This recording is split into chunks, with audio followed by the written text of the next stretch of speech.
आप सभी का स्वागत है इस प्रबोधन श्रृंखला में।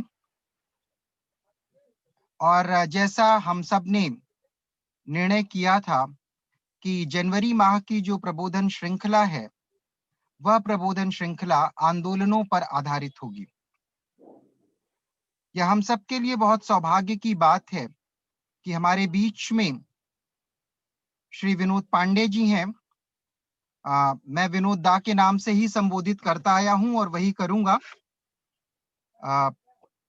आप कहा जाए कि पूरा जीवन आपका जो है वनों पर ही रहा। एक तरफ से वन आंदोलन में, चिपको आंदोलन में सहभागिता, साथ में वन विभाग में कार्य और बाद में वनों को लेकर के विभिन्न प्रकार के प्रयोग। एक बात का जिक्र जरूर करना चाहूंगा शुरुआत में ही कि आप बहुत बेबाकी से अपनी बात रखते हैं और यहाँ की चिपको आंदोलन के बड़े बड़े जानकार और उसमें भाग लेने वाले लोग भी जो है उससे बाद में सहमत होते दिखते हैं। पहले तो बड़ा अटपटा लगता था कि जब लोग कहा करते थे कि चिपको आंदोलन जो है पर्यावरण का आंदोलन है। हमने भी बचपन में यही पढ़ाई की कि चिपको आंदोलन पर्यावरण का आंदोलन है। लेकिन जब डॉक्टर शमशेर सिंह बिष्ट जी से और विनोद दास से मुलाकात हुई तो यही दो व्यक्ति हमको सीधे तौर पर ऐसे मिले जिन्होंने कहा कि ये एक साजिश थी कि चिपको आंदोलन को पर्यावरण का ही आंदोलन कह करके उसको सीमित कर दिया गया, उससे कहीं कुछ ज्यादा था। तो आज का जो विषय है वन आंदोलन एवं वन संपत्तियों पर, और विनोद दा ने ये कहा था कि मैं उत्तराखंड के संदर्भ में ही बातचीत रखना चाहूंगा, लेकिन ये सारी बातें कहा जाए तो सिर्फ उत्तराखंड की ही नहीं है। जितने भी पर्वतीय क्षेत्र हैं, चाहे वो नॉर्थ ईस्ट का हो, चाहे वो कहा जाए उत्तराखंड का हो, हिमाचल का हो, कश्मीर का हो, सब जगह इस तरीके की बातें हैं और अलग अलग तरीके से आंदोलन हुए हैं वनों को बचाने के, जंगलों को बचाने के। तो बहुत ज्यादा मैं डिटेल में नहीं जाऊंगा और विनोद दा से ही कहूंगा कि वे अपनी बात को शुरू करें। विनोद दा। धन्यवाद स्वप्निल जी। ये मेरा सौभाग्य है कि मैं आज़ादी बचाओ आंदोलन से जुड़ा हूँ और हम लोग महत्वपूर्ण विमर्श पर अपने विचारों को साझा करते हैं। तो आज जो मुझसे आग्रह किया गया है कि मैं चिपको आंदोलन के बारे में कुछ विश्लेषण आज यहाँ पर प्रस्तुत करूँ, तो मैं उसके लिए प्रस्तुत हूँ। मैं सभी सहभागियों का इसमें स्वागत भी करता हूँ। तो पहला प्रश्न यही उठता है कि चिपको आंदोलन जो कि आज से करीब 40-45 साल पहले हुआ था, क्या उसकी प्रासंगिकता आज भी है? और कई बार हम देखते हैं कि चिपको आंदोलन के रूप में, जैसा कि अभी स्वप्निल जी ने बताया, कि उसको एक पर्यावरण संरक्षण के आंदोलन के रूप में ही प्रचारित किया गया। और कई लोगों पर, जगहों पर हमने देखा कि जब कहीं पर कोई पेड़ कटते हैं तो लोग उनसे आजकल भी चिपक जाते हैं, देश में भी विदेश में भी। और इस तरह की घटनाओं को मीडिया से भी खूब प्रचार मिलता है और उनको कई बार हम देखते हैं कि कोर्ट से, न्यायालयों से भी एक अच्छा हमदर्दी मिलती है इस तरह के आंदोलनों को। लेकिन जब पेड़ कटने के अलावा, अगर, क्योंकि हम कहते हैं कि चिपको आंदोलन पर्यावरण संरक्षण का आंदोलन है, पर्यावरण के अन्य बाकी कई संकट होते हैं, जैसे कि प्रदूषण है। हमारे सारे शहर प्रदूषण से ग्रसित हैं और जैसा कि हमने पिछले साल कोरोना के लॉकडाउन के दौर में भी देखा कि जब लोगों की दिनचर्या घरों में कैद हो गई थी, तो उन दिनों प्रदूषण का स्तर इतना कम आ गया था कि सुनने में आता था कि सहारनपुर से हिमालय दिख रहा है, दिल्ली से धौलाधार दिख रहे हैं। तो इस तरह की चीजें, तो यानी कि हम लोगों ने प्रदूषण को किस तरह से अपने शहरों में बसा रखा है। लेकिन जब उसके बारे में कोई चर्चा होती है तो वहाँ पर लोग जितने पेड़ कटते समय संवेदनशील दिखते हैं, इसको बचाने के लिए संवेदनशील नहीं दिखते। जैसे कि मैं साधारण सा उदाहरण देना चाहूँगा कि निजी वाहन, आज हर आदमी की एक ख्वाहिश है कि साहब मेरा अपना निजी वाहन हो, जबकि हम ये जानते हैं कि निजी वाहन जितने ज़्यादा होंगे उतने ज़्यादा हमारे प्रदूषण का स्तर बढ़ेगा। और कभी भी हमारे देश में अभी तक सार्वजनिक वाहनों को लेकर के कोई आंदोलन नहीं है। यदि चिपको ने हमको प्रभावित किया है और हम प्रदूषण के प्रति संवेदनशील हैं, तो हम लोग सार्वजनिक वाहन प्रणाली की को अपनाते भी कम हैं और उसकी वकालत भी नहीं करते हैं। उसके समर्थन में कोई आंदोलन तो हिंदुस्तान में कोई व्यापक आंदोलन हुआ है इसकी मुझे तो कोई ऐसी जानकारी भी नहीं है। और कई बार तो ये भी होता है कि पेड़ बनाम पेड़ की भी हम एक टकराव देखते हैं, अंतर्द्वंद देखते हैं। जैसे कि जब आरे में पेड़ कटने की बात होती थी, वहाँ पर मेट्रो कार शेड बनाने के लिए, तो उस पर मीडिया ने उसको बहुत अच्छी तरह से कवर किया। कोर्ट में मामला गया, कोर्ट ने भी उसमें स्थगन आदेश पारित किया। इसी तरह से दिल्ली में एक बार आवासीय कॉलोनियों के विस्तार के लिए कुछ जब पेड़ काटे जा रहे थे, तो स्थानीय लोगों ने उन पेड़ों में चिपक कर, राखियाँ बाँधकर इस तरह से उसको रोकने की जब कोशिश की और कोर्ट से वो भी स्टे हुआ। लेकिन जब हम देखते हैं कि पहाड़ में पिछले 2-3 सालों से एक चार धाम प्रोजेक्ट बन रहा है, जिसमें कि वहाँ यहाँ पर सैकड़ों किलोमीटर लंबा आपका हिमालय के जो संवेदनशील इलाके हैं, उसमें अनावश्यक रूप से सड़क को चौड़ा किया जा रहा था। उसका मेरे ख्याल से जब विरोध भी हुआ, तो उसका शायद ही मीडिया ने उसको कवर किया और कवर किया तो उसको पॉजिटिव रूप में तो कवर शायद नहीं किया, बल्कि उसको एक विकास विरोधी काम के रूप में किया। और उसके बाद में जब हमारे कुछ साथी सिटीजन फॉर दून जब सुप्रीम कोर्ट तक गए, पहले वो ट्रिब्यूनल ग्रीन ट्रिब्यूनल में गए थे। उसके बाद जब रवि चोपड़ा कमेटी बनी, तो रवि चोपड़ा कमेटी की संस्तुतियों के आधार पर ये पाया गया कि उस सड़क को तो चौड़ा करने की इतनी आवश्यकता ही नहीं थी। उसके बाद जो रवि चोपड़ा की समिति के सरकारी सदस्यों ने उनका साथ छोड़ दिया। उसके बाद वो स्वयं पहुँचे सुप्रीम कोर्ट में और अभी फिलहाल रोक लगी है उसकी चौड़ाई पर। लेकिन ये इतना संवेदनशील विषय था, पेड़ यहाँ भी कट रहे थे, पेड़ आरे में भी कट रहे थे, लेकिन इन पेड़ों के संबंध में देश का मीडिया उसको उस तरह से कवर नहीं करता।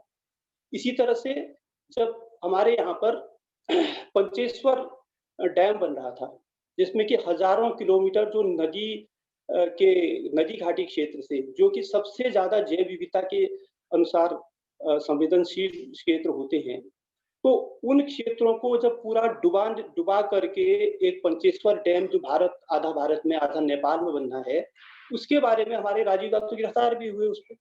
और उस पर जो है कई जगह जो जन सुनवाई हो रही थी और उन जन सुनवाइयों में जब कोई सुनवाई नहीं हुई और अंत में उसमें जनता की सारी आपत्ति खारिज कर दिया गया। तो यहाँ भी पेड़ डूब रहे हैं, यहाँ भी पेड़ कट रहे हैं, यहाँ भी पर्यावरण में संकट है, लेकिन ऐसा लगता है कि जैसे पेड़ और पेड़ में भी फ़र्क है, प्रदूषण और प्रदूषण में भी फ़र्क हो जाता है, पर्यावरण और पर्यावरण में भी फ़र्क हो जाता है।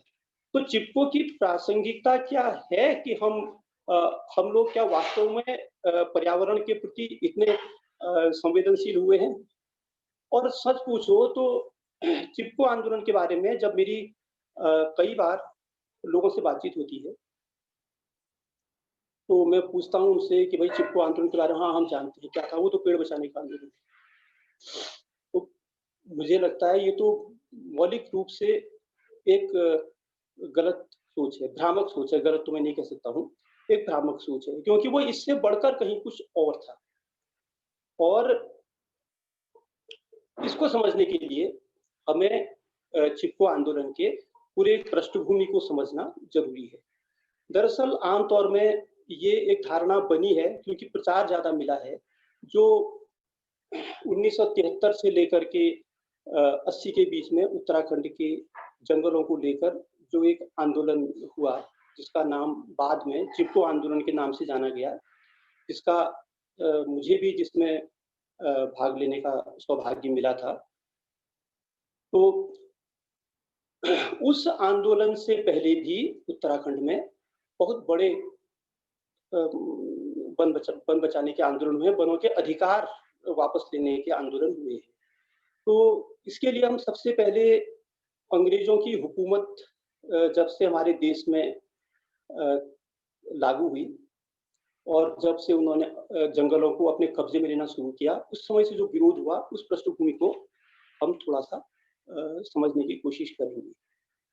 तो जब तक कनेक्टिविटी नहीं थी, संचार के साधन नहीं थे, तो जंगलों पर अंग्रेजों की नज़र नहीं थी। तो हमारे जंगल के क्षेत्र से अधिक उन्होंने कुछ जगहों पर चाय की खेती करना शुरू किया। क्योंकि चाय की खेती वो इसलिए करना चाहते थे कि उस समय में ये बात जो कर रहा हूँ अभी 19वीं शताब्दी के शुरुआत की मैं शुरुआत कर रहा हूँ। तो उन दिनों इंग्लैंड में चाय का प्रचलन काफ़ी था और चाय का अधिकतर जो वहाँ आयात किया जाता था, वो चीन से किया जाता था।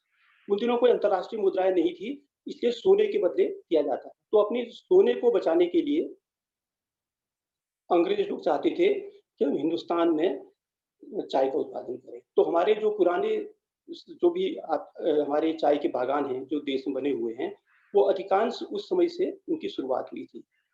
लेकिन हम देखते हैं कि 1851 में भारत में पहली रेल हिंदुस्तान में आ गई थी। हालाँकि वो करीब 20-25 साल पहले यूरोप में आई थी और हिंदुस्तान में आते-आते वो 1951 में आई थी जब बॉम्बे से ठाणे तक उसका पहला सफ़र हुआ था। तो उसके बाद अंग्रेज़ों का ये ध्यान था कि अगर रेल हम हिंदुस्तान में फैला देंगे, तो हिंदुस्तान के कच्चा माल को हम यूरोप में अपने व्यापार के लिए हम ले जा सकते हैं। तो सबसे पहले ईस्ट इंडिया कंपनी के टाइम में 1854 में उस समय जो लॉर्ड डलहौजी था, भारत का गवर्नर जनरल, तो उसने एक डलहौजी चार्टर नाम से एक वो जाना जाता है। उसने जंगलों में कुछ पेड़ों को काटने पर प्रतिबंध लगाने की एक अधिसूचना जारी की और वहाँ से हम ये मानते हैं कि जंगलों के अधिग्रहण की शुरुआत हो गई थी। इससे पहले जो जंगल थे उत्तराखंड में, उत्तराखंड जंगल के हिसाब से एक बहुत ही धनी क्षेत्र था और यहाँ की पूरी अर्थव्यवस्था क्योंकि आज भी जिस तरह से हम देखते हैं कि उत्तराखंड में खेती लायक ज़मीन ज़्यादा है नहीं। कुछ यहाँ की भौगोलिक परिस्थिति भी इसी तरह की है, कुछ ये जलवायु की परिस्थितियाँ भी ऐसी हैं कि यहाँ पर खेती ज़्यादा नहीं की जा सकती है। तो यहाँ की जो अर्थव्यवस्था थी अ, अंग्रेज़ों से पहले तक और जो बाद तक जारी रही और थोड़ा बहुत कहीं-कहीं पर आज भी बची हुई है, उसको ट्रिपल बास्केट कहा जाता है। ट्रिपल बास्केट का मतलब ये हुआ कि 3 टोकरियाँ हैं उनकी अर्थव्यवस्था की, जिसमें एक है पशुपालन। पशुपालन का मुख्य आधार ये है कि जंगल हमारे बहुत ही सघन वन थे, बहुत उपजाऊ वन थे और उनमें से पशुओं के लिए हमारा चारा अत्यधिक मात्रा में मिल सकता था। उनके लिए अतिरिक्त चारे की हमें कोई व्यवस्था ऐसी नहीं करनी पड़ती थी। और दूसरी जो हमारी बास्केट थी वो थी हंटिंग गैदरिंग यानी कि जंगल में जो अनेक किस्म के फल हो सकते हैं, फूल हो सकते हैं, जड़ें हो सकती हैं, कुछ किस्म के जानवर भी हो सकते हैं कि जिनको ला करके अपना गुज़ारा किया जा सके। और तीसरी जो हमारी टोकरी थी, एक काम चलाऊ खेती की। और इन तीनों जो टोकरियाँ थी अर्थव्यवस्था की, उनका एक-दूसरे से संबंध था।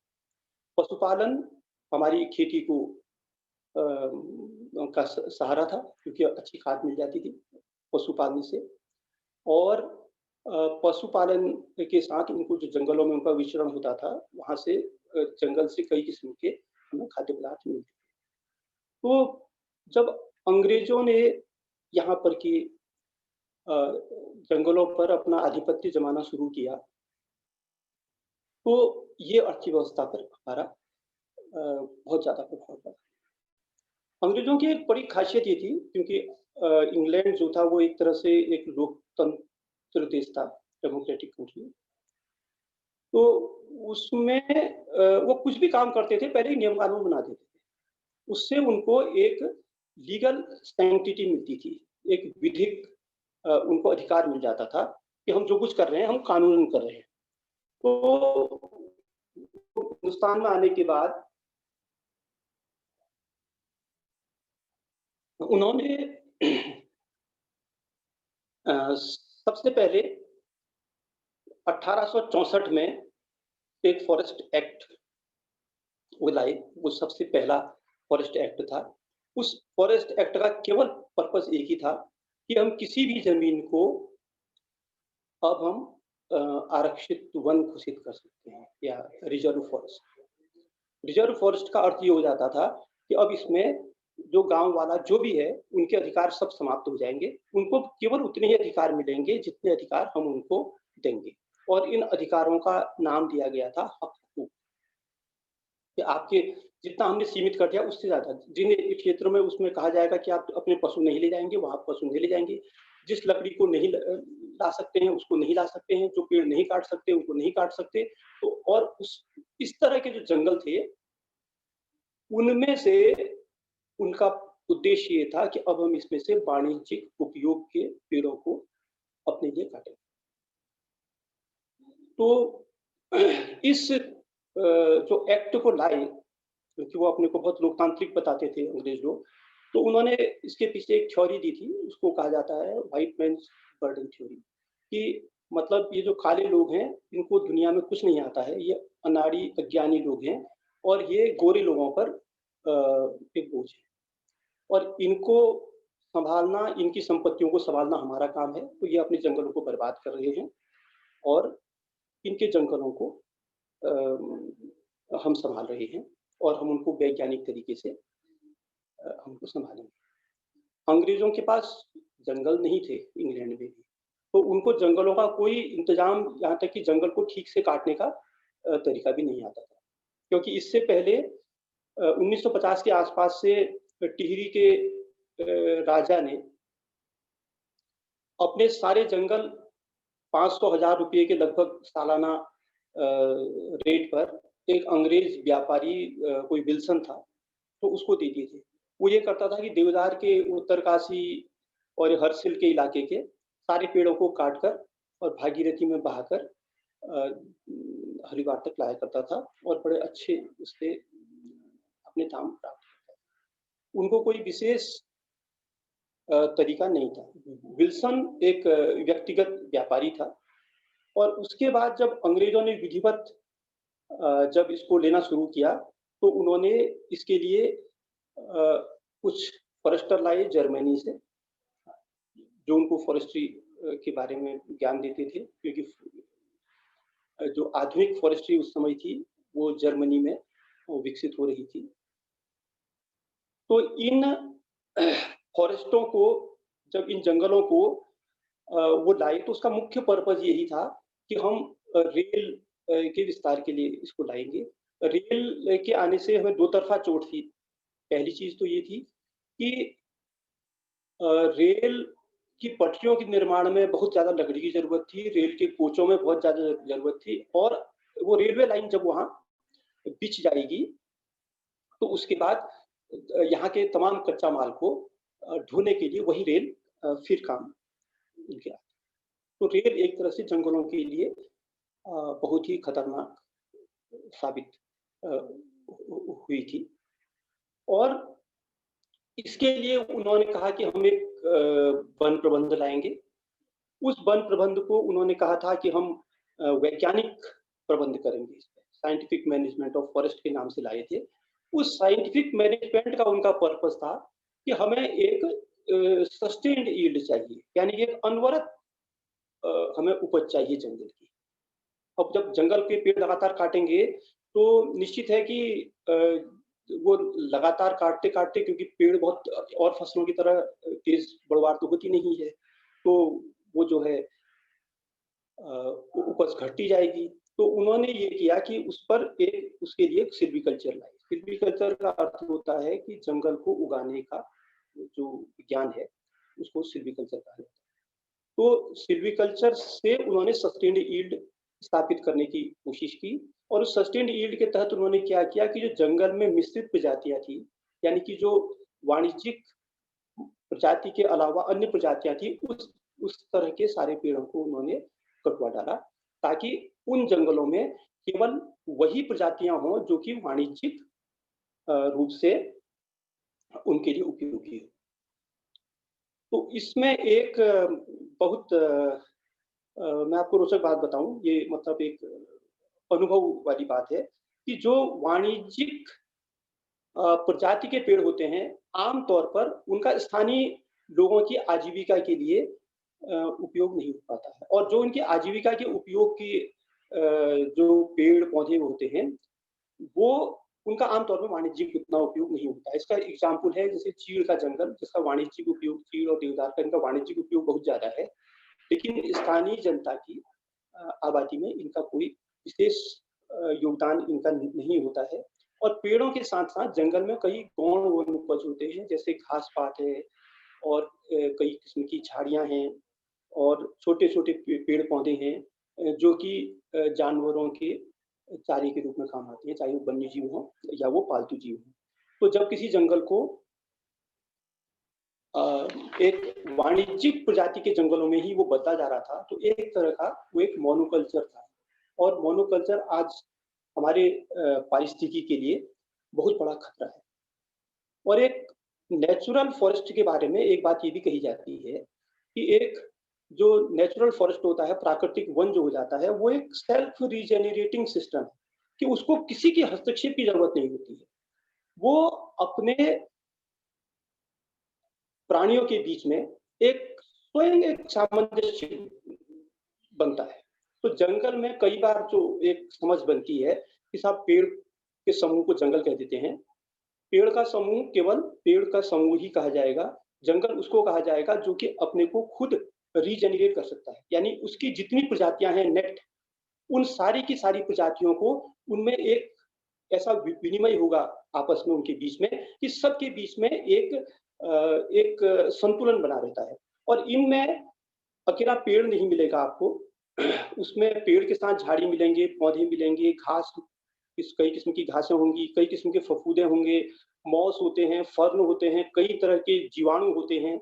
इसी तरह से जंतुओं में आपको बड़े जंतुओं में हाथी, शेर, हिरन, पक्षी, तितली, साँप, गिरगिट, मेढक, मछली, कई किस्म के कृमि, कई किस्म के सूक्ष्मजीवी, और इन सब के बीच में जो एक सबसे महत्वपूर्ण कारक होते हैं, वो है मिट्टी, पानी और धूप। तो जीव और निर्जीव के बीच में एक जो अंतर संबंध होगा, वो एक जंगल को बनाता है। और इनके बीच में एक गिव एंड टेक का ऐसा एक संतुलन बना रहता है। जैसे कि मैं समझाने के लिए आम तौर में कहता हूँ कि एक स्वस्थ जंगल में जो पौधा या पेड़ उससे जो कुछ देता है मिट्टी से, उसको ब्याज सहित वापस करना उसके लिए ज़रूरी होता है, जैसे कि हम बैंक से लेते हैं। तो इसी तरह से हम देखते हैं कि हर प्रजाति के पौधे, बड़े पेड़ भी साल में एक बार अपने पत्ते ज़रूर पूरा गिरा देते हैं, ताकि वो ज़मीन को खाद के लिए फिर वापस वो दे दें, ताकि नीचे उसका और प्रजातियों में बँटवारा हो सके। वही पत्ती जब नीचे गिरती है, कोई कीड़ा उसको खाता है, फफूंद उसको अपने मतलब के हिसाब से खाता है। उसके अलावा फिर उसके बाद ये केंचुए जैसे जो कई कृमि होते हैं, वो उसको फिर रिसाइकिल कर देते हैं, अंत में फिर वो मिट्टी बन जाती है। वो मिट्टी फिर बाकी के लिए उगने का काम करती है। तो ये एक निश्चित एक चक्र होता है, तो उसको हम एक सेल्फ रीजेनरेटिंग सिस्टम कह सकते हैं, और इसके बहुमूल्य उत्पादों में मिट्टी और पानी भी है। जो हमारे जंगल के उत्पाद जो हमें मिलते हैं, जिनको कि हम इकोलॉजिकल सर्विस कहते हैं, ऑक्सीजन के अलावा। ऑक्सीजन का तो शहरों में कहा जाता है कि पेड़ ऑक्सीजन देते हैं, लेकिन एक ग्रामीण आदमी जानता है कि हमें पेड़ पानी का संचय करते हैं, और साल भर हमारे नदी, झरनों, गधेरों को सदा नीरा रखते हैं। वो काम करते हैं। और मिट्टी जो कि कई तरह से फिर हमारे उपयोग में आती है, चाहे वो जंगल के उपयोग में आए या बह के हमारे आसपास आती है, तो ये भी उसके एक महत्वपूर्ण है। तो जब जंगलों को, प्राकृतिक जंगलों को कृत्रिम तरीके से अंग्रेजों ने मैनेज किया और अपने उपयोग की, अपने मतलब भर की प्रजाति को उन्होंने उगाया, तो उसका जंगलों का संतुलन बिगड़ा और प्राकृतिक जंगल एक तरह से कृत्रिम जंगल में बदल गए और उससे जो उस जंगल से जो प्राकृतिक सेवाएँ जो स्थानीय लोगों को मिलनी थी, वो मिलनी कम हो गई या बंद हो गई।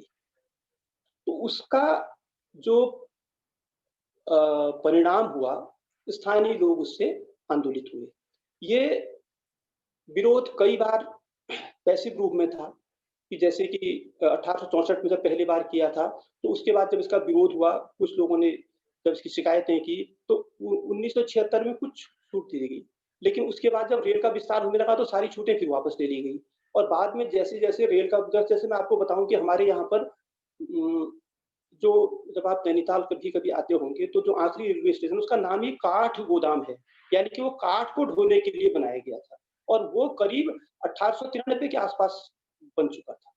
जबकि पहाड़ लंबे समय तक पिछड़े ही रहे और वो काठगोदाम 1893 में इसी तरह से काठगोदाम उसके बाद फिर रामनगर, कोटद्वार, देहरादून ये हरिद्वार, ये सब करीब-करीब 20वीं सदी के शुरू तक ये सारे के सारे रेलवे लाइनें यहाँ तक बिछ चुकी थी।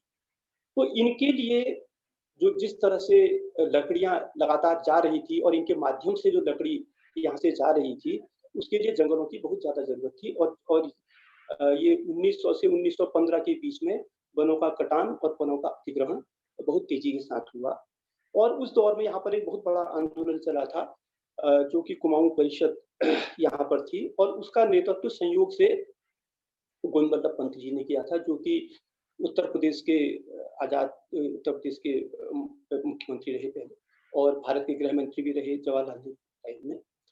तो उन्होंने इसका किया, तब वो कांग्रेस में नहीं थे और उसके बाद जब 1919 में यहाँ पर महात्मा गांधी आए थे, तो जब उन्होंने देखा कि पूरे हिंदुस्तान में उस समय आंदोलन तो रुके हुए हैं क्योंकि स्वतंत्रता आंदोलन एक तरह से थम गया था एक लंबे समय के लिए उसके बाद और उत्तराखंड पूरी तरह से आंदोलित था अपने अधिकारों के लिए और अंग्रेजों से लड़ रहा था गोविंद बल्लभ पंत के नेतृत्व में।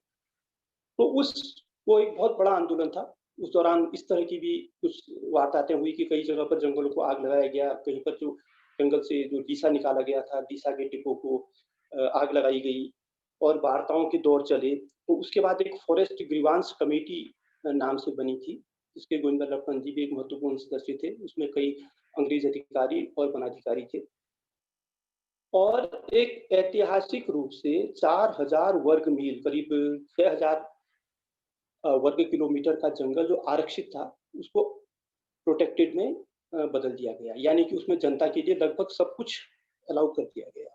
यानी कि जनता को उस समय करीब 6000 वर्ग किलोमीटर का जंगल जो ले लिया गया था, वो वापस कर दिया गया और उससे बड़ी उपलब्धि ये थी कि हर गाँव को ये अधिकार दिया कि अगर उसके लोग चाहें तो अपना एक रेज़ोल्यूशन पास करें और वो एक अपना जंगल बना सकते हैं, जिनका नाम वन पंचायत दिया। वन पंचायत पूरे हिंदुस्तान में एक अपने आप में एक अनोखे एक स्वायत्तशासी और सहभागिता के आधार पर बने हुए वन क्षेत्र है, जिसमें कि गाँव वाले का पूरा मैनेजमेंट वो खुद ही करते थे। ये राजस्व विभाग के अंतर्गत होता था, लेकिन उनका हस्तक्षेप बहुत कम होता था और वन विभाग का हस्तक्षेप तो नाम मात्र के लिए था। जब राजस्व विभाग चाहता था उनसे कोई सलाह लेने के बारे में, तो उतना ही हस्तक्षेप उसका होता था। तो ये जो आंदोलन था कुमाऊँ परिषद का 1915-25 के बीच में इसको हम कह सकते हैं। वो एक बहुत बड़ा आंदोलन था और उससे काफ़ी कुछ चीज़ें हासिल भी हुई थी। दूसरी ओर उस समय उत्तराखंड के एक तरह से 2 भाग थे कि जो कुमाऊँ का हिस्सा था और चमोली का जो डिस्ट्रिक्ट था, ये ब्रिटिश कुमाऊँ में आता था और जो उत्तरकाशी और टिहरी का जो इलाका था, वो जो है टिहरी के राजा के अंडर में था। वो अंग्रेज़ों को कुछ सालाना नज़राना दे दिया करता था और वो अपना खुद चलाता था शासन। तो वहाँ पर भी उसने कई तरह से लोगों पर वहाँ पर बेतहाशा जंगल को काटने की घटनाएँ हुई, लोगों की आजीविकाएँ प्रभावित हुई। तो वहाँ पर भी लगातार आंदोलन रहे, वो अपनी सभाएँ करते थे जिनको ढंढक नाम से जाना जाता है और वहाँ पर 1930 में एक बहुत बड़ा हत्याकांड भी हुआ था जो कि ये रवाइन क्षेत्र में हमारे हुआ था, जिसको तिलारी हत्याकांड के नाम से जाना जाता है। जिसमें लोगों को जब एक ठंडक हो रही थी तो 3 ओर से घेरा गया था और चौथी ओर यमुना थी और अंधाधुंध गोलियाँ चलाई। कई लोग कहते हैं कि उसमें 100 से ज़्यादा लोग मारे गए थे, क्योंकि कितने मारे गए पता नहीं चला, क्योंकि कुछ लोग कूद कर यमुना में खुद ही गिर गए थे और कई शवों को भी बाद में राजा के जो सैनिक थे, उन्होंने उठा के नदी में बहा दिया। कई लोग गिरफ्तार किए गए थे, जिनको कि 8 से 10 साल तक की बाद में उन्होंने सजाएँ भी दी और इसका खलनायक वहाँ पर एक चक्रधर जुयाल था और ये नरेंद्र शाह जो राजा था, उसके समय में हुआ था और विद्यासागर नौटियाल जी ने यमुना के बागी बेटे के रूप में इसमें जो है इस पर एक पूरा उपन्यास भी है उनका। और इसी तरह से वन अधिकारों को लेकर के और आज़ादी को लेकर के श्रीदेव सुमन का बलिदान वो सब लोग जानते ही हैं कि 1944 में जब उन्होंने जेल में भूख हड़ताल की थी, तो वहीं उनकी हत्या हो गई थी, तो भिलंगना में उनके शव को फेंक दिया गया था, उनका शव तक नहीं दिया गया था। तो ये सब वन आंदोलनों के हिस्से थे जो कि अंग्रेजों के समय में लड़े गए थे और इसमें कुछ चीज़ें हासिल भी की गई थी। उसके बाद जब हम देखते हैं कि करीब 1930 से 47 का जो भारत का समय था, उसमें वन आंदोलन उतने तेज नहीं थे, उसके पीछे कुछ कारण थे, क्योंकि जो वन अधिकारों की कुछ बहाली हुई थी, वन पंचायतें हुई थी, उससे एक तात्कालिक रूप से एक आंशिक कुछ माँगें पूरी हुई थी और उसके बाद फिर 1939 और 45 के बीच में जो विश्व युद्ध का था, तो उसमें गांधी जी का भी यही था कि अंग्रेजों की हमें मदद करनी है, तो बड़े आंदोलन हमें नहीं मिलते हैं। और फिर उसके बाद एक आज़ादी की आहट होना जिस तरह से शुरू हो गई थी, तो उस दौर में हमें उतनी सक्रियता से वन आंदोलनों का हमें ज़िक्र नहीं मिलता है।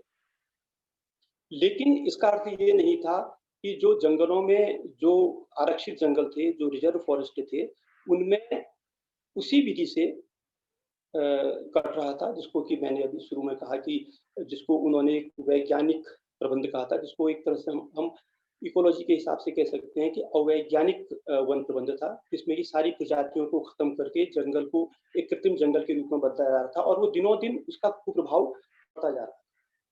और जो इकोलॉजिकल सर्विसेज जो हमें मिलनी थी, ग्रामीणों को मिलनी थी, वो जो है नहीं मिल पा रही थी।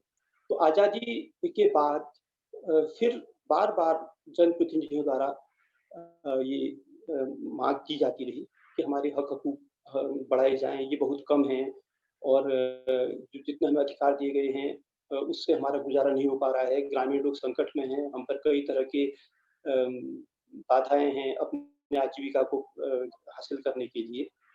तो 1959 और 61 में उत्तर प्रदेश सरकार ने एक एमएलए लोगों की कमेटी बनाई थी बलदेव सिंह आर्य जिसको फॉरेस्ट फैक्ट फाइंडिंग कमेटी के नाम से जाना जाता है। उसमें बड़ा भारी विश्वास था स्थानीय लोगों का और उनको बहुत ज़्यादा ज्ञापन और प्रस्ताव दिए थे और उस कमेटी ने भी बहुत मेहनत की थी। चटर्जी फॉरेस्ट ऑफिसर थे, उसके सेक्रेटरी थे। उन्होंने बड़ी मेहनत की इसके पीछे और एक विस्तृत रिपोर्ट सरकार को प्रस्तुत की कि किस तरह से लोगों के हक-हकूक़ कम हैं और उन हक-हकूक़ों को बहाल किया जाए, बढ़ाया जाएगा। लेकिन वो एक भी उनकी जो रिकमेंडेशन थी वो लागू नहीं हुई। उसका कारण ये मुख्य रूप से यही है कि जो फॉरेस्ट लॉबी थी, जो कि फॉरेस्ट में जो प्रथाएँ थी, जो उस समय फॉरेस्ट का पावर स्ट्रक्चर था, जो फॉरेस्ट से लाभान्वित हो रहे थे, वो लोग किसी तरह से जनता के अधिकारों को बढ़ाना देना नहीं चाहते थे। उन्हें डर था कि अगर जनता के अधिकार बढ़ेंगे, तो हो सकता है कि जो ये जंगल की जो ठेकेदारी प्रथा थी उस पर उन्हें नुकसान हो सकता है। और 1960 के बाद का अगर हम दौर देखें या आज़ादी के बाद का दौर देखें, एक लंबे समय तक, तो पहाड़ की परिस्थिति को अगर हम देखें, तो पहाड़ में क्योंकि आजीविका खत्म हो रही थी और पहाड़ से पलायन लगातार मैदानी क्षेत्रों को हो रहा था।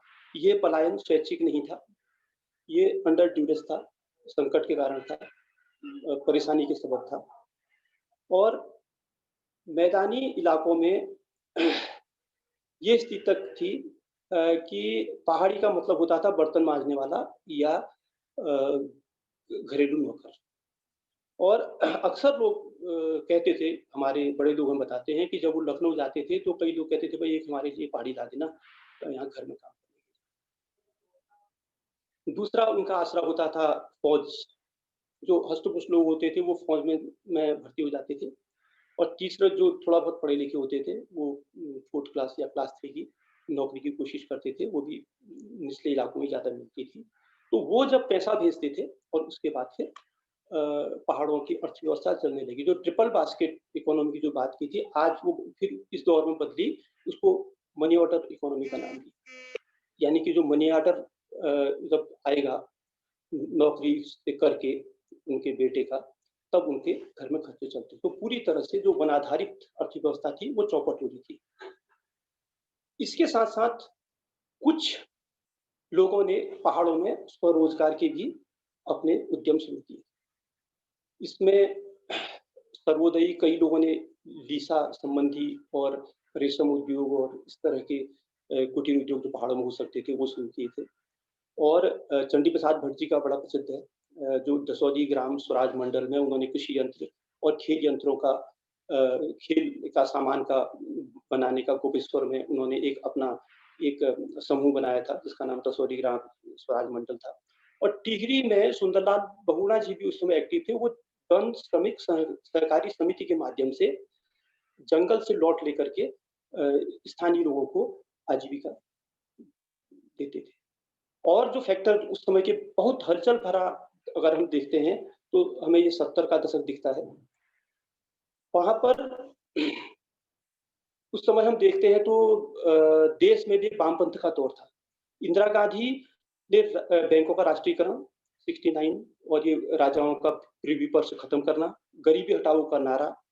उसके बाद उससे पहले देश में असंतोष था, तो 1967 में कई राज्यों में गैर कांग्रेसी सरकारें आई। और पहाड़ों में विशेष रूप से कुमाऊँ में एक विश्वविद्यालय आंदोलन चला था। विश्वविद्यालय आंदोलन का मतलब यही था कि अगर हम शायद शिक्षित हो जाएँगे तो हमें बेहतर नौकरियाँ मिलेंगी, क्योंकि आजीविका का एक बहुत बड़ा संकट वहाँ पर पैदा हो रहा था। तो 69 से 73 तक ये भी चला। और 1972 में अल्मोड़ा छात्र संघ में भी बहुत बड़ी घटना घटी थी।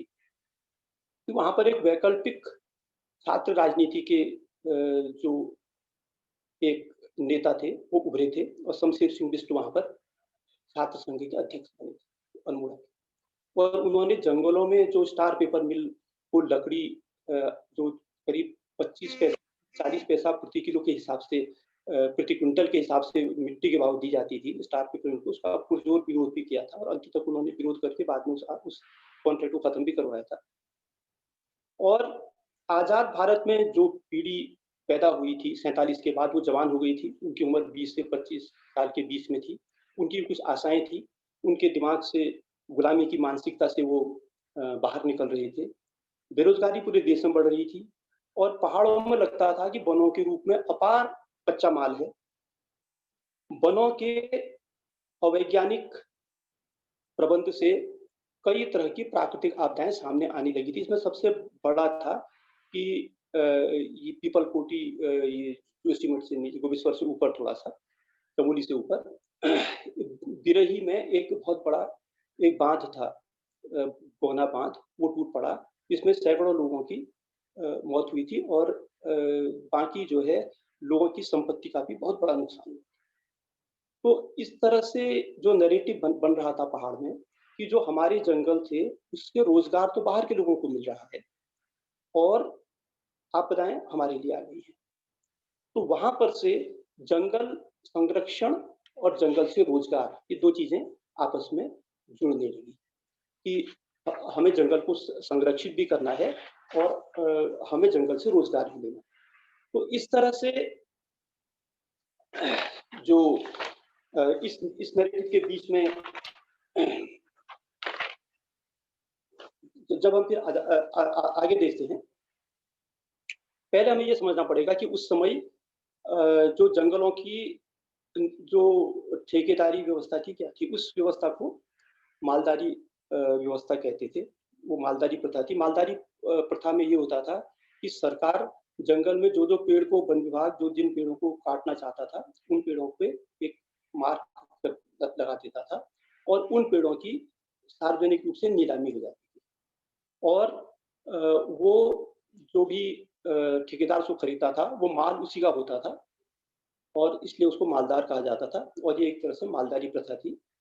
और मालदार लोगों का आम तौर में ये था कि जंगलात का और मालदार के बीच में नेक्सस रहता है और वो भारी मात्रा में अवैध कटान करता है, जिससे कि जंगल बर्बाद होते हैं। और आम जनता में मालदार के प्रति और जंगलात के प्रति भारी विरोध था। मालदार एक तरह से पूंजीपति के रूप में पहचाना जाता था और पूंजीपतियों का भी विरोध था और वो दौर था जबकि उत्तराखंड में कई स्थानों पर वामपंथ के लोग विधानसभा में भी पहुंचे थे। विद्यासागर नौटियाल उसके सबसे बड़े उदाहरण है, सीपीआई के टिकट से जीते थे। और इसी तरह से जब बद्रीनाथ मंदिर का बिरला ने उस बार किया था जीर्णोद्धार का, तो क्योंकि बिरला बहुत बड़ा पूंजीपति था, तो उसका भी विरोध किया गया। तो इन परिस्थितियों में जब 1973 में दसोदिक राज्य संघ की स्थापना हो चुकी थी, तो मंडल में चंडी प्रसाद भट्ट जी का वहाँ निवेदन था कि भाई जो हमारे स्थानीय कुटीर उद्योग हैं, इनको कच्चा माल पहले मिलना चाहिए, उनको नहीं दे करके उसको मालदार को बेच दिया गया। तो 1973 में इस तरह से वन आंदोलन के इस दौर की शुरुआत होती है। उसके बाद 1974 में ये आंदोलन रैणी में फैलता है, जहाँ पर कि ऐतिहासिक रूप से गौरा देवी का नाम आता है। और इसमें बहुत बड़ा योगदान था, जिनका नाम अक्सर लगभग परिदृश्य से गायब भी कर दिया गया है। कारण यही था कि वो कॉमरेड थे, वो थे कॉमरेड गोविंद सिंह रावत। वो ब्लॉक प्रमुख थे जोशीमठ के और रैणी और उस एक क्षेत्र में लोगों को एकजुट करने में उनकी बहुत बड़ी भूमिका थी। और कई लोग लिखते भी हैं कि रैणी के जो जंगल में जहाँ 2500 पेड़ कटने थे और गांव वालों की आवश्यकता केवल 2 पेड़ की थी, तो उनको 2 पेड़ नहीं दिए गए थे और ठेकेदार को करीब 2500 पेड़ आवंटित कर दिए गए थे। तो 1974 में जब ये इसकी आहट आई मंडल की और रैणी की, तो नैनीताल और गढ़वाल दोनों जगह नीलामियों का भारी विरोध हुआ। हालांकि नीलामियां टल नहीं पाई। उसके बाद फिर हम देखते हैं कि 1975 से 77 का जो भारत में समय था, वो एक आपातकाल का समय था और उस दौरान कोई भी ऐसा इस तरह से जन विरोध की कोई ऐसे आंदोलन नहीं थे। हालांकि उस समय भी शमशेर सिंह बिष्ट के नेतृत्व में पूरे उत्तराखंड में पर्वतीय युवा मोर्चा लोगों को जंगलों के महत्व के प्रति और जंगलों के अधिकारों के प्रति जागरूक करने के लिए कई पदयात्राएं की, जिसमें एक पदयात्रा में मैं जब शामिल हुआ तब मैं शमशेर सिंह बिष्ट के संपर्क में आया था।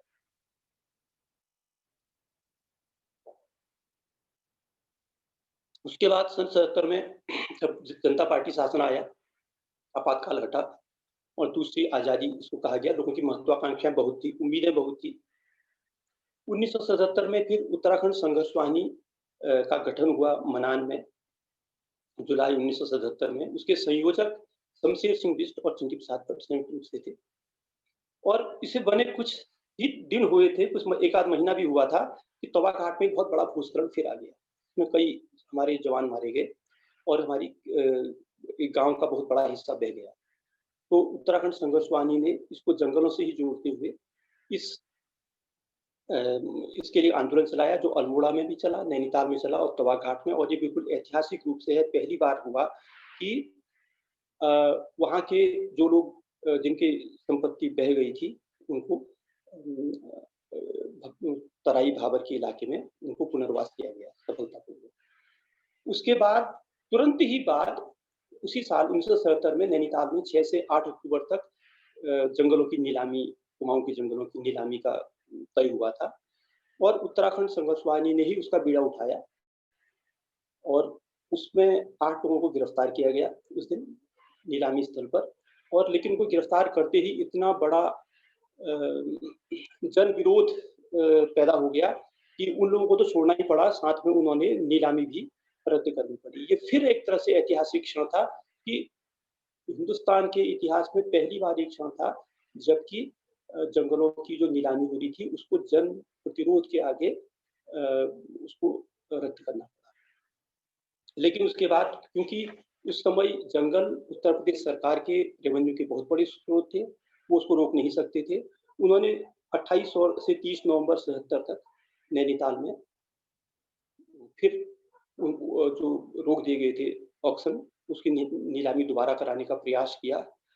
उस दिन तब इस आंदोलन में पहली बार राजीव लोचन शाह जी शामिल हुए, गिरधा शामिल हुए, जनगीत शामिल हुए, शेखर पाठक शामिल हुए।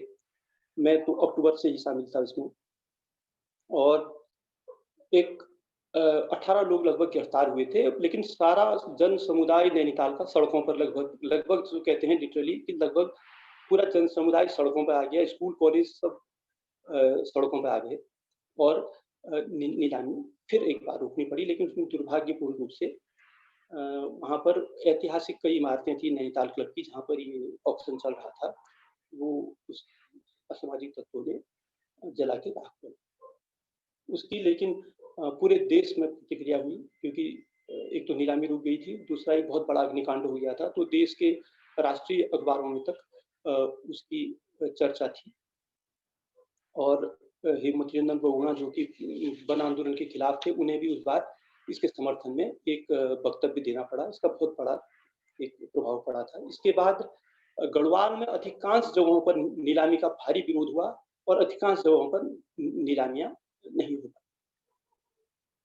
वन आंदोलन एक तरह से गांव से निकलकर शहरों में आ गया था, और ग्रामीणों के साथ साथ साथ देने के लिए एक तरह से हम कह सकते हैं कि छात्र भी आ गए थे, और इसका मैं पूरा श्रेय यहाँ पर शमशेर सिंह बिष्ट के नेतृत्व को ही देना चाहूंगा, क्योंकि उत्तराखंड संघर्ष वाहिनी उन्हीं के अध्यक्षता में काम कर रही थी।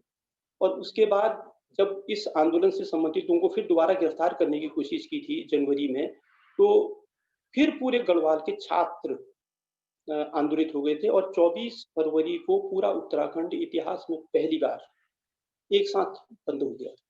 तो इस तरह से ये एक वन आंदोलन जो कि पहले गांवों में जंगलों में सीमित रहता था, और शहरों में और छात्रों के भी शामिल होने से इसको बहुत ज्यादा व्यापकता मिली थी। हालांकि इसके दो नेतृत्व हमें साफ दिखते हैं यहाँ पर। एक नेतृत्व टिहरी में जो आंदोलन चल रहा था वो सुंदरलाल बहुगुणा के नेतृत्व में था, और जो चमोली और कुमाऊं में जो चल रहा था जिसमें उत्तराखंड संघर्ष वाहिनी जिसको चला रही थी, उसमें चंडी प्रसाद भट्ट और शमशेर सिंह बिष्ट के नेतृत्व में चल रहा था। बाद में इसमें दो धाराएं अलग अलग बन गई। जो सुंदरलाल बहुगुणा जी की धारा थी वो ये कहती थी कि हम पर्यावरण संरक्षण हमें चाहिए, जंगल का कटान बिल्कुल नहीं होना चाहिए, और हमें केवल पर्यावरण का संरक्षण चाहिए। जबकि उत्तराखंड संघर्ष वाहिनी का ये था कि हमें जंगलों से रोजगार चाहिए और वन अधिकार चाहिए। जब स्थानीय लोगों को वन अधिकार मिलेंगे तो स्वाभाविक रूप से वो वन संरक्षण के प्रति प्रेरित भी होंगे, और अवैध कटान भी नहीं होगा, और एक संतुलित वनों का विकास होगा, और इससे संरक्षण होगा। इसके बाद ये अलग अलग इलाकों में जंगलों में जो मालदारी प्रथा था, जंगली कटान का विरोध होता रहा, और 1981 में दो समझौते हम कह सकते हैं एक तरह से हुए थे कि एक तो ये था कि 1000 मीटर से ऊपर 1000 मीटर से ऊपर हरे पेड़ों के कटान पर अब रोक लग जाएगी, और दूसरी चीज ये थी कि ठेकेदारी प्रथा, मालदारी प्रथा जंगलों से पूरी तरह से समाप्त कर दी जाएगी। तो इस पॉइंट पर आकर के चिपको आंदोलन में ठहराव आ जाता है। तो आखिर जो पूरे जनता के हक हकूक के लेकर के पूरा एक आंदोलन था, उसकी परिणति केवल इसमें हो गई कि पेड़ अब नहीं कटनी चाहिए, जबकि प्रश्न ये भी था कि हमें जंगलों से रोजगार चाहिए, हमें अपने हक हकूक चाहिए। जो 1000 मीटर से ऊपर पेड़ों का पातन होता था उसके वाणिज्यिक उत्पादन तो होता ही था, लेकिन कई स्थानीय कारोबार भी चलते थे, हक-हकूक भी चलते थे, स्थानीय कुटीर उद्योग भी चलते थे। तो उस पर भी एक तरह से रोक लगी और ठेकेदारी प्रथा जो समाप्ति की गई, तो एक तरह से वो ठेकेदार के रूप में फिर वन निगम को यहाँ पर स्थापित किया गया और एक तरह से ठेकेदारी प्रथा तो अपने उसमें रही, तो दोनों कोई ऐसे वैकल्पिक और टिकाऊ विकल्प नहीं थे। इसलिए ये ज़रूरी हो जाता है कि चिपको आंदोलन का विश्लेषण किया जाए कि इसका क्या खोया, क्या पाया? क्योंकि आज हम 40-45 साल हो चुके हैं कि 50 साल हो जाएँगे सन 23 में। तो इस कम से कम 50 साल के अवसर पर ही सही कि इसका एक विश्लेषण होना चाहिए। एक विश्लेषण करने की जो सर्वमान्य आज आधुनिक तकनीक है, उसको पॉलिटिकल इकोलॉजी मेथोडोलॉजी कहा जाता है। बट पॉलिटिकल इकोलॉजी जो विधि है, उसका उसमें ये है कि हम जो प्रकृति पर्यावरण के दावेदार हैं, उनके बीच इस आंदोलन के बाद जो पहले जो एक पावर स्ट्रक्चर था, आपसी जो अंदर संबंध थे, किसके हाथ में ज़्यादा ताकत थी, किसके हाथ में कम ताकत थी, उसका रीडिस्ट्रीब्यूशन, उसका जो ये जो उथल-पुथल हुई, उससे फिर क्या प्रभाव पड़ा। तो मेरा जो यहाँ पर विश्लेषण रहेगा, वो पॉलिटिकल इकोलॉजी के आधार पर रहेगा। तो हम ये देखते हैं कि यह संघर्ष की जो शुरुआत होती है, चाहे वो ब्रिटिश पीरियड में रहा हो या वो आज़ाद भारत में रहा हो, ये मुख्य रूप से अगर रैणी में आंदोलन हुआ था, तो रैणी में लोगों ने जंगल से अपने हक-हकूक के पेड़ों को न मिलने के और उसको एक ठेकेदार को बेच दिए जाने का विरोध किया था। कि कहा था कि पहला अधिकार हमारा है। इसी तरह से जो मंडल में जो चंद्र प्रसाद भटजी ने स्वयं शुरू किया था, वो भी स्थानीय कुटीर उद्योगों को पहले माल अलॉट करने के लिए था। इसीलिए सुल्तान बहुगुणा जी ने भी किया था। तो ये तो मूलतः एक रोजगार का आंदोलन था, लेकिन बाद में इसमें जो है केवल संरक्षण की बात ही कही जाती है और आज जो है चिपको आंदोलन या वन आंदोलन का अर्थ ये कहा जाता है कि ये तो पेड़ों को न काटने का आंदोलन है। मैं कई बार लोगों से कहता हूँ आप पेड़ों को नहीं काटने का आंदोलन की बात तो करते हैं, लेकिन आप घर में रहते हैं, आपके घर में कितनी लकड़ी लगी है? वो लकड़ी कहाँ से आती है? आप जो मकान में रहते हैं, ईंटें लगती हैं, उसमें लोहा लगता है, सीमेंट लगता है, ये तो सब पर्यावरण से ही तो आ रहा है, प्रकृति से पर्यावरण से आ रहा है। तो पर्यावरण से आप हम एकदम ये नहीं कह सकते कि हम नहीं लेंगे, हमें बड़े-बड़े घरों की चाहत है, बड़ी-बड़ी गाड़ियों की चाहत है और तो इन सब में पर्यावरण पर दुष्प्रभाव तो पड़ता ही है। तो केवल एक पेड़ तक हम उसको सीमित कैसे कर सकते हैं? उसके अलावा जो मुख्यतः जो यहाँ की अर्थव्यवस्था हमारी बर्बाद हुई थी, वो थी दोषपूर्ण जो वन प्रबंध था, जिसमें कि एक दोषपूर्ण सिल्वीकल्चर लाया गया था, जिसमें कि केवल वाणिज्यिक प्रजाति की ही प्रजातियों को बढ़ावा दिया गया था। तो उन उस वाणिज्यिक दोषपूर्ण प्रबंधन की समाप्ति केवल इसमें कैसे हो सकती है कि 1000 मीटर से ऊपर पातन पर रोक लग जाएगी और जंगलों में ठेकेदारी। ये जंगलों में ठेकेदारी मान सकते हैं कि एक गलत विधि थी, वो मनमानी करता था। लेकिन अगर आपने बिल्कुल उस पर बैन जो लगा दिया 1000 मीटर से ऊपर से, तो उसमें जो गलत प्रजातियाँ जो ज़्यादा उग गई हैं और जो नई उगानी हैं, तो उसके लिए तो आपको कोई एक नई विधि चाहिए, कोई नया सिल्वीकल्चर चाहिए। उसका उसके बारे में कोई बातचीत तब भी नहीं हुई। आज 50 साल बाद भी लगभग वो पूरी तरह से नहीं दिखता है। यानी कि जो दोषपूर्ण व्यवस्था थी, उसके विकल्प के रूप में जो चिपको की परिणति चिपको आंदोलन अपने आप में एक बेहतरीन सोच को लेकर के था, लेकिन उसकी परिणति जिस तरह से हुई, उसमें कोई विकल्प सार्थक विकल्प आज तक हमारे सामने नहीं आए हैं। और इस आंदोलन की एक सबसे बड़ी उपलब्धि कहें या विडंबना ज़्यादा कहना चाहिए कि एक नए सत्ता समीकरण इसमें शुरू होता है। उनको हम लोग पर्यावरणविद नाम से जानते हैं कि पहले जो टकराव था आम जनता और जंगलात या सरकार के बीच में था। वो अपने जनप्रतिनिधियों को प्रभावित करते थे। चिपको आंदोलन के बाद कई स्थानों पर पूरे उत्तराखंड में पर्यावरणविद नाम से कुछ लोगों को मान्यता मिल गई और एक तरह से सरकार ने जानबूझकर डेलिबरेटली कुछ लोगों को एक तरह से चुन लिया गया। उससे ये हुआ कि एक पर्यावरणविद के रूप में कई लोग जो आ गए, अब वो कितने विद्वान हैं, ये तो मैं इस पर कोई टिप्पणी मैं यहाँ पर नहीं करना चाहता हूँ। लेकिन ये एक हाई मॉरल ग्राउंड था कि वो लोग ये कहते थे हम तो पर्यावरण को बचाते हैं, और उसके अलावा सरकार के लिए उनसे बातें करना आसान था। तो जो जनता के बीच पास ताकत थी, अब सरकार को जनता से सीधे बात करने की जरूरत नहीं होती है। जब भी कोई कमेटी होती है, वो किसी पर्यावरणविद जो उनके मान्यता प्राप्त हैं उनको पकड़ लेती है और उनके बात उनके साथ कर इनका इन पर्यावरण ये जो विद हैं, ये इस समय पर्यावरण संघर्षों के नए केंद्र बन गए हैं, लेकिन इनकी अकाउंटेबिलिटी किसी के प्रति नहीं है। न इनके प्रति ये जनता के प्रति तो है नहीं, और न ये कोई सरकारी मुलाजिम है, तो इनकी अकाउंटेबिलिटी किसी के प्रति नहीं है। तो इसलिए सरकार के लिए भी इनसे बातचीत करना और इनको सेमिनारों में बुला देना, इनको कमेटियों में रख देना, ये एक नया सत्ता का केंद्र बना है।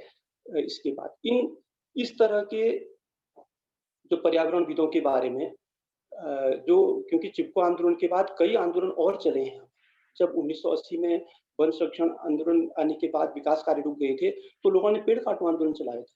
जहाँ पर विकास कार्य रुकते थे, जनता के लोग जाकर के खुद ही पेड़ काटाते थे। तो इसी तरह से जोशीमठ में उधर लाता गांव में छीनो झपटो आंदोलन चलाया। उन्होंने कहा जंगल से अगर हमें अधिकार नहीं मिलेगा तो हम छीन के लेंगे। तो उन लोगों ने इन पर्यावरणविदों के लिए एक शब्द चुना, उसको उन्होंने शब्द दिया है शैक्षिक चतुर, यानी कि जो पढ़े लिखे लोग थे और लेकिन चालाक लोग थे। तो उन लोगों के बीच में, क्योंकि ये कहना मैं साहस कर रहा हूँ, लेकिन इस बात को देखना जरूरी है कि उनकी अकाउंटेबिलिटी नहीं है। और जब भी उत्तराखंड में तेजी से पर्यावरण का जो आज विनाश हो रहा है, चाहे वो चार धाम प्रोजेक्ट हो, चाहे इको सेंसिटिव जोन जो कि हर एक नेशनल पार्क और अभयारण्य के 10 किलोमीटर के बाहर में फैला दिया गया, बुग्यालों में अतिक्रमण हुआ है, आग लगती है, और फॉरेस्ट राइट्स एक्ट तो लगभग उत्तराखंड में लागू ही नहीं हो पाया कहीं पर। तो उस समय इन पर्यावरणविद या तो न्यूट्रल रहते हैं और कम से कम इनकी एक सक्रिय भूमिका नहीं दिख पाती। तो ये एक नया पावर स्ट्रक्चर यहाँ पर पैदा हो गया है। इस पावर स्ट्रक्चर के पैदा होने से एक नया प्रेशर ग्रुप पैदा हुआ, और जो जनता के हाथ में पहले ताकत थी, और अब वो सरकार को बात करने के लिए एक नया प्रेशर ग्रुप मिल गया है, और उससे हमें लगता है कि जनता के अधिकारों में कमी हुई है। और विशेष रूप से जब हम देखते हैं कि जो चिपको आंदोलन की मूल डिमांड थी, वो ये थी कि जनता के अधिकार वापस करो, या वन अधिकार वापस करो, यानी कि एक तरह से विकेंद्रीकृत व्यवस्था की वो मांग कर रहे थे। लेकिन उसके बाद जो भी सरकारी कानून व्यवस्थाएं आई, मैं उसकी एक लिस्ट आपको संक्षेप में दे रहा हूँ। 1976 में वन जो राज्य की सूची में थे, हम तो चाहते थे कि वो ग्राम पंचायत की सूचियों में आए, लेकिन वो समवर्ती सूची में डाल करके वनों को केंद्र सरकार के नियंत्रण में दे दिया गया। इसी तरह से 1976 में एक एक्ट आया उत्तर प्रदेश में, जिसको ट्री प्रोटेक्शन एक्ट नाम से जाना जाता है। इस एक्ट के बाद आप एक आदमी अपने प्राइवेट कंपाउंड में एक पेड़ को काटना तो दूर, उसकी एक टहनी भी नहीं काट सकता है, वो भी सरकार की संपत्ति घोषित हो गई है। वन पंचायत नियमावली जो कि अंग्रेजों के टाइम में थी, और जिसमें कि राजस्व विभाग को ज्यादा अधिकार थे, उसको पूरी तरह से 1976, 2001, 2005 में पूरी तरह से वन विभाग के अधीन किया है, यानी कि जो वन पंचायतों की जो स्वायत्तता थी वो भी समाप्त कर दी गई है। इसी तरह से 1980 में जो वन संरक्षण अधिनियम आया था, इस संरक्षण अधिनियम के बाद आज अगर आपकी कोई जमीन किसी विकास कार्य के दी जा रही है, तो दिल्ली में बैठ करके उसको जो है केंद्रीय वन और पर्यावरण मंत्रालय की ही मर्जी से वो होता है। उसका प्राविधान यही है कि बिना केंद्र सरकार की मर्जी के, इजाजत के ये कोई भी जंगल की भूमि का अब लैंड ट्रांसफर नहीं हो सकता है। तो यानी कि वो जो शक्तियां थी वो केंद्रीकृत होते चली गई हैं। इसी तरह से 1991 में जो वाइल्ड लाइफ प्रोटेक्शन एक्ट में संशोधन हुआ, उस एक्ट में ये संशोधन हुआ कि जो सेंचुरी अभी तक थी उसको भी नेशनल पार्क का दर्जा दे दिया गया, और उसमें जनता के सारे अधिकार समाप्त कर दिए गए। और उसी दौर में हमारे यहाँ पर बिनसर में, जिसमें कि हमारे कई साथी आंदोलन रत रहे हैं। एक बिनसर में एक नई सेंचुरी बना दी और आसपास के ग्रामीणों के सारे अधिकार समाप्त कर दिए गए। 1996 में गोंडा बर्मन का एक केस सुप्रीम कोर्ट का उसमें दखल हुआ और उसमें वन संरक्षण अधिनियम को और ज़्यादा डिफाइन करके और ज़्यादा कठोर बना दिया गया है। 2006 में सारे जो नेशनल पार्क और सेंचुरीज हैं, उसमें इको सेंसिटिव जोन 10 किलोमीटर का एरिया, जिस पर अब सुप्रीम कोर्ट की भी मुहर लग चुकी है। इसी तरह से 2006 का एफआरए अभी तक लागू नहीं हो पा रहा है और जो मुख्य रूप से हम देखते हैं कि जो आंदोलन के दौर में, जो आंदोलन के हमारे साथी हैं वन आंदोलन के दौर के, वो जानते हैं कि उस समय वन विभाग एक खलनायक के रूप में दिखता था और माना जाता था कि जंगल के कुप्रबंध के लिए ये जिम्मेदार है। आज वन विभाग को कहीं पर भी अब खलनायक के रूप में नहीं देखते हैं, बल्कि उसको एक ऐसा, जबकि उस कुप्रबंध के लिए आज भी वन विभाग ही जिम्मेदार है, क्योंकि उसका पूरा कस्टोडियन, हमारे जंगलों का पूरा कस्टोडियन जो है वो वन विभाग है। लेकिन उस जो पावर स्ट्रक्चर हुआ है टिप्पो के बाद, तो उसमें जो है अब उन्होंने वन निगम बना करके वहाँ उसकी ज़िम्मेदारी दे दी है कि साहब जो कुछ करता है तो वन निगम करता है, वन विभाग तो कुछ नहीं करता है। तो जो एक संघर्ष था सरकार के खिलाफ, वन विभाग के खिलाफ, वो संघर्ष को एक तरह से पूरा कन्फ्यूज़ कर दिया गया है कि अगर संघर्ष हो तो किसके खिलाफ संघर्ष हो। और इसका परिणाम ये हुआ कि वन विभाग में जो पुराने नियम थे वो उनमें संशोधन होना तो दूर, उसमें और भी रिग्रेसिव कई नियम बन चुके हैं। भले ही वन अधिकार अधिनियम 2006 आता है, लेकिन लागू नहीं हो पाता है।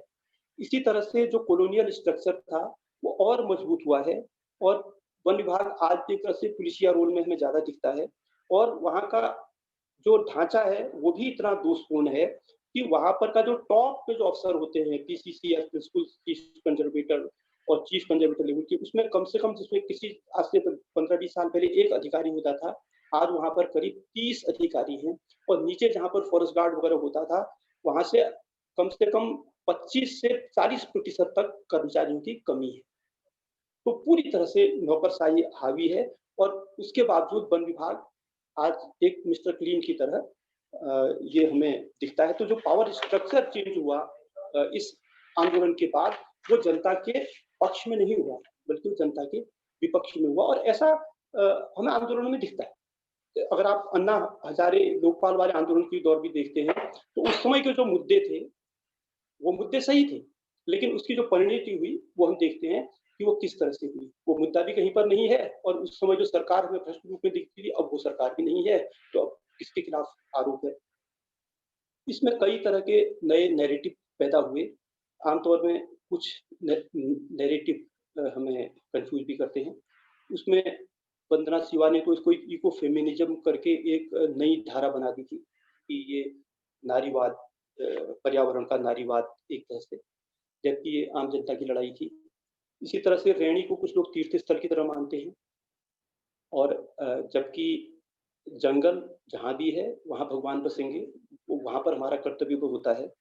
पेड़ केंद्रित जो एक सोच हमारी बनी है, हम बाकी जैव विविधता के प्रति अब उतने संवेदनशील नहीं होते हैं। कहीं पर एक पेड़ को नुकसान होगा तो लोग ज़्यादा इकट्ठा हो जाते हैं, भले ही वहाँ की बड़ी जैव विविधता को प्रदूषण से, मैं कई बार ज़िक्र करता हूँ कई बार उसमें, कि हमारे यहाँ पर छोटे पौधे जो हैं, जिनमें लाइकेन है, मॉस है, फर्न है, पूरी तरह से समाप्त होने को चले। कई मधुमक्खियों की कई प्रजातियाँ बिल्कुल विलुप्त हो गई हैं, वो कहीं चर्चा में नहीं होती है, लेकिन कहीं पर 2-4 पेड़ दिखते हैं। तो पेड़ केंद्रित एक मानसिकता पैदा हुई, एक गलत नैरेटिव पैदा किया गया, जिससे कि आंदोलन भ्रामक होता है। जो उससे प्रभावित पक्ष होते हैं, वो किससे लड़ें? वो एक तरह से भ्रम की स्थिति में आ जाते हैं। तो अभी भी टिप्को पर बहुत कुछ लिखा गया है, कई किताबें आ गई हैं, अभी शेखर पाठक जी की किताब आ गई है और साहित्य की कमी नहीं है, लेकिन चिपको आंदोलन आम जनता तक सही भावना में अभी तक नहीं पहुंचा है।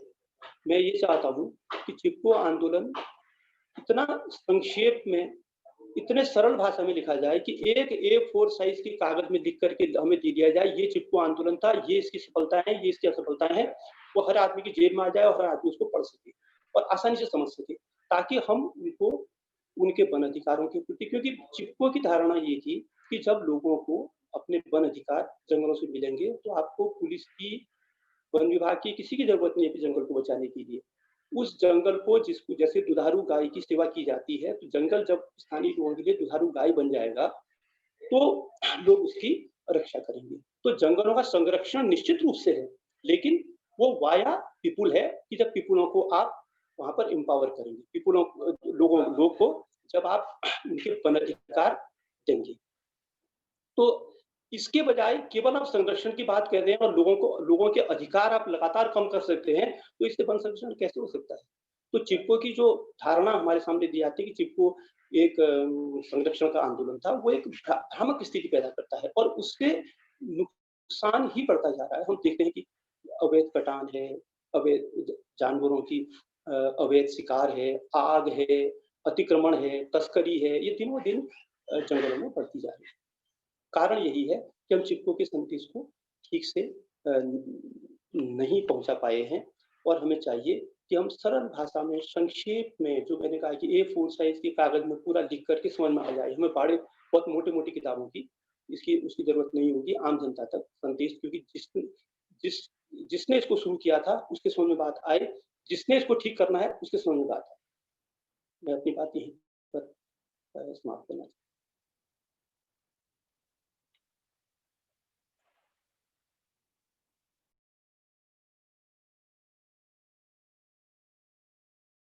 जिस तरीके से आपने बातों को उठाया और बहुत सारे सवाल दिमाग में उठते हैं, खास तौर पर जंगलों को लेकर के और चिपको आंदोलन को लेकर के।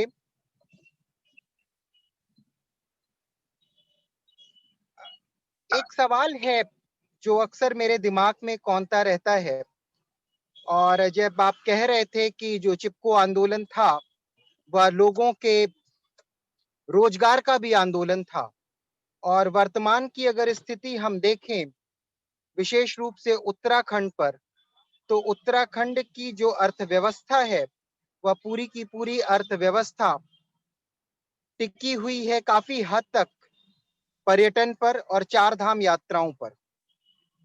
लेकिन दूसरी तरफ देखने से लगता है कि इन चार धाम यात्राओं के कारण कहीं ना कहीं उत्तराखंड की पूरी व्यवस्था में दिक्कत भी पैदा हो रही है। पर्यावरण को लेकर के भी हम बात कर सकते हैं कि पर्यावरण तो तहस नहस हो ही रहा है, और उसके कारण जो रोजगार के संसाधन जुटते भी थे वो कहीं नष्ट भी हो रहे हैं। लेकिन ऊपरी तौर पर यह दिखाई पड़ता है कि चार धाम यात्रा के द्वारा ही उत्तराखंड का जो है विकास संभव है, या उत्तराखंड के लोग जीवित रह सकते हैं। आपसे सुनना चाहूंगा था इस संबंध में। हाँ, कुछ आपकी बात बीच में कटा थोड़ा-सा संपर्क, मैं ठीक से सुन नहीं पाया। मैं ये जो समझ पा रहा हूँ, वो शायद आपने ये जी। कहा कि चार धाम यात्रा ज़रूरी भी है? कुछ इस तरह से था, स्वप्निल जी? मैं ये कह रहा था कि बहुत हाँ। सारे लोगों का मानना है और उत्तराखंड वासियों का भी मानना है कि हुँ। चार धाम यात्राओं के द्वारा ही उत्तराखंड की हुँ। अर्थव्यवस्था को बल मिलता है। बस लेकिन मैं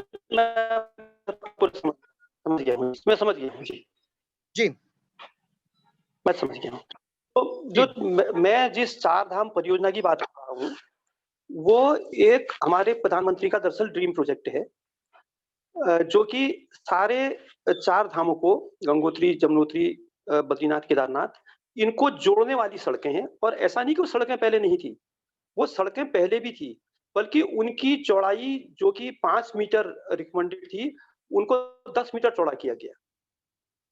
तो उस पर कमेटी भी बैठी, एक्सपर्ट कमेटी भी बैठी, क्योंकि हमारे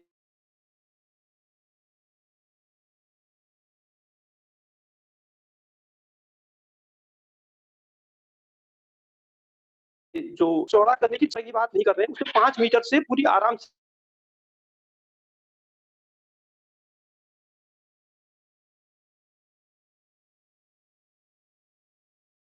उसने कहा था, वो सड़कें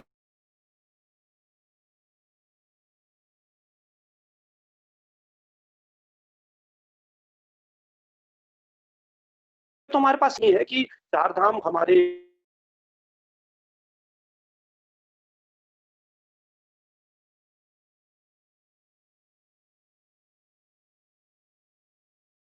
भावना हमारे उत्तरा हिस्सा है, इसका आंकड़ा हमारी सरकार हमें कभी नहीं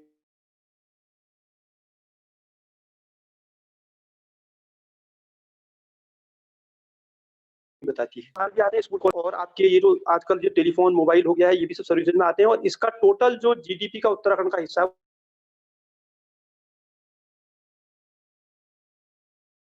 वो 28% बहुत बड़ा योगदान है, लेकिन दरअसल पर्यटन का योगदान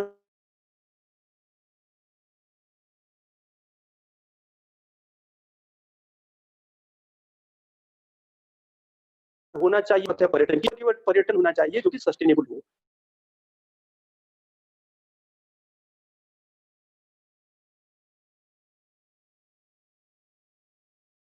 ऐसा पर्यटन न हो जो कि हमें चल जाएगा।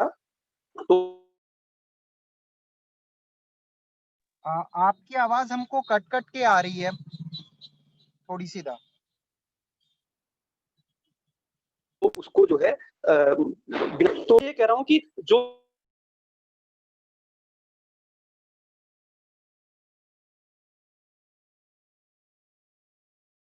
भी पर्यटन यहाँ पर हो वो इको हम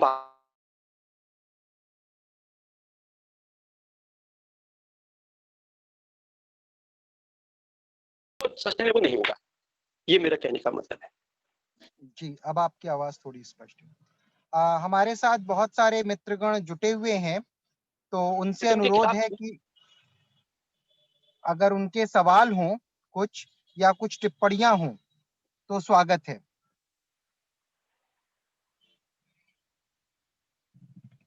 आप में से कोई भी।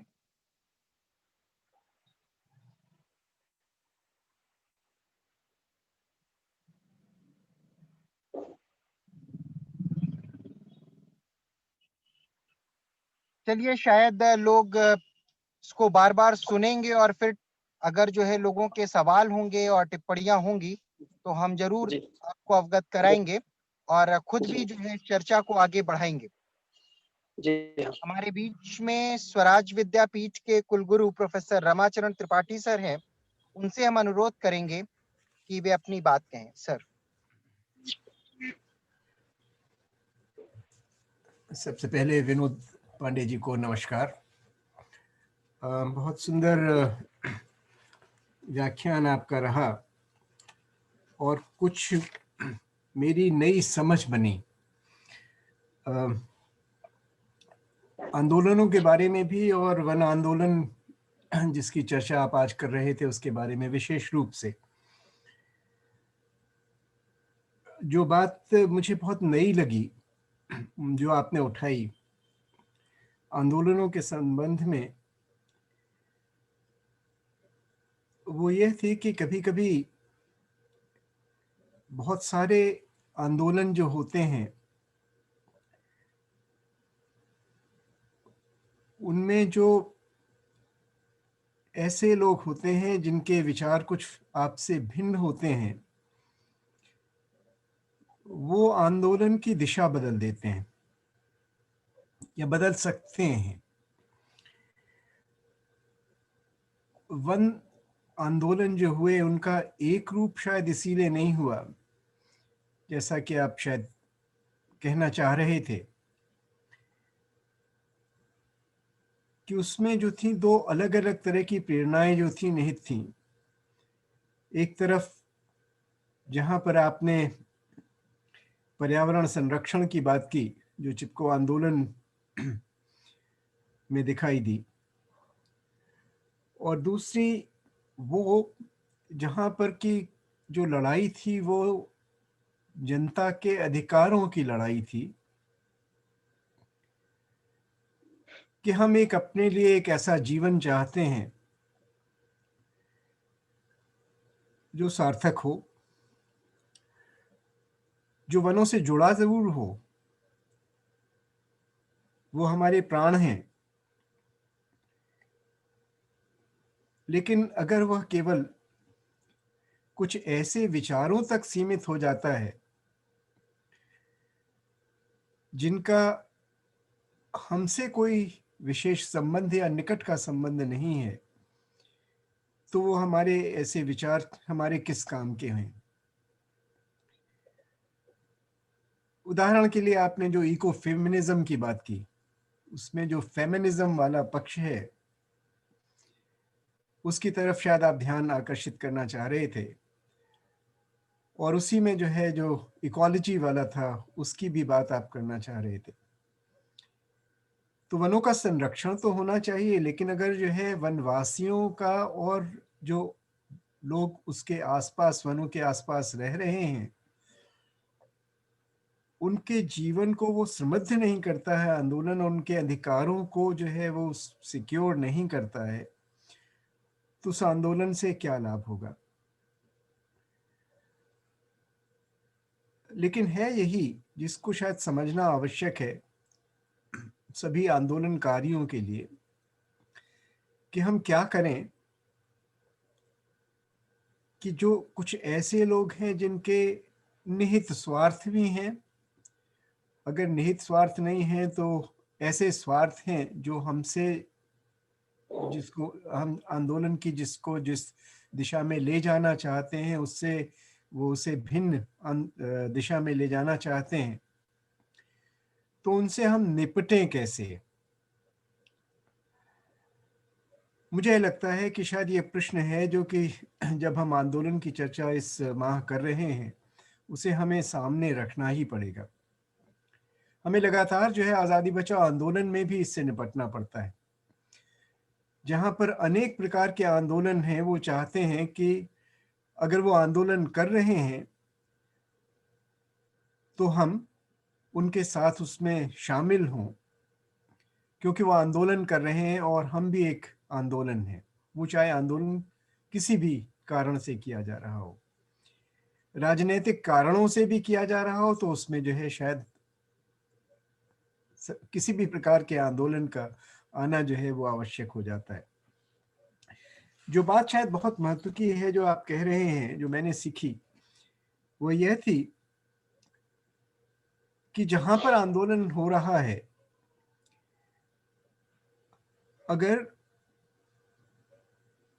वो वहां के रहने वालों के जो भी उद्देश्य हैं, जीवन के उद्देश्य हैं, उनसे वो जुड़ता नहीं है, लोकल नहीं होता है, तो आंदोलन है वो अपना उद्देश्य खो देता है। इन सारे आंदोलन जिनकी आप बात कर रहे थे उसमें शायद कहीं ना कहीं पर यह हुआ कि वो लोकल नहीं रहा,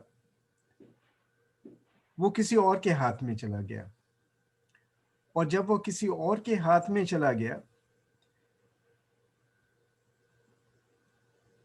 तो जो उसका लोकल वाला एलिमेंट था वो समाप्त हो गया। जैसे आप बता रहे थे कि ग्राम पंचायतों के अधिकार जो हैं वो चले गए, चाहे वो सरकार किसी बहाने ले गई हो, लेकिन वो इसीलिए गई क्योंकि कहीं ना कहीं पर आंदोलन की जो दिशा थी उसको देखते हुए सरकार को ये लगा कि ये संभव है कि जन पंचायतों के जो अधिकार हैं उनको ले लिया जाए। मुझे ये लगता है कि हाँ, दृष्टि बड़ी होनी चाहिए, लेकिन कहीं ना कहीं पर जो जड़ें हैं उन्हें मजबूत रखना बहुत आवश्यक है, आंदोलन किसी भी प्रकार का हो उसके लिए। और यहाँ पर भी जब आप अधिकारों की बात करते हैं और वो लोग जो कि यहाँ पर जो रोजगार के आंदोलन की बात करते हैं, वो शायद बहुत महत्वपूर्ण है, क्योंकि केवल अगर यही है कि वन है और जीवन नहीं है, तब वनों के संरक्षण करेगा कौन, ये शायद सोचने की बात होगी। वन संरक्षण के साथ साथ जो है जीवन भी आवश्यक है, और उसके लिए जो है हमें सोचना पड़ेगा कि हमारे जो जैसी सोच है, विकास की जो सोच है, जो आप बार बार, अगर उस आधार पर जो है आंदोलन चलेगा जैसा कि आपको लगा कि वन आंदोलन में हो गया था या चिपको आंदोलन का वो हिस्सा बन गया था, तो वो दुर्भाग्यपूर्ण होगा। तो बहुत सुंदर बातें हमने आज सुनी और आपको अनेक धन्यवाद। हम लोगों को इस पर विचार करना पड़ेगा। बहुत नए प्रश्न जो हैं उठे हैं आंदोलनों के संदर्भ में और वन आंदोलन के संदर्भ में। तो मैं स्वराज विद्यापीठ की ओर से आपका बहुत आभार प्रकट करता हूँ और सभी श्रोताओं का भी बहुत आभार प्रकट करता हूँ कि वो आ जाए और उन्होंने आपकी और जितने भी लोग यहाँ पे थे उनको सुना। अनेक धन्यवाद। नमस्ते। धन्यवाद। धन्यवाद।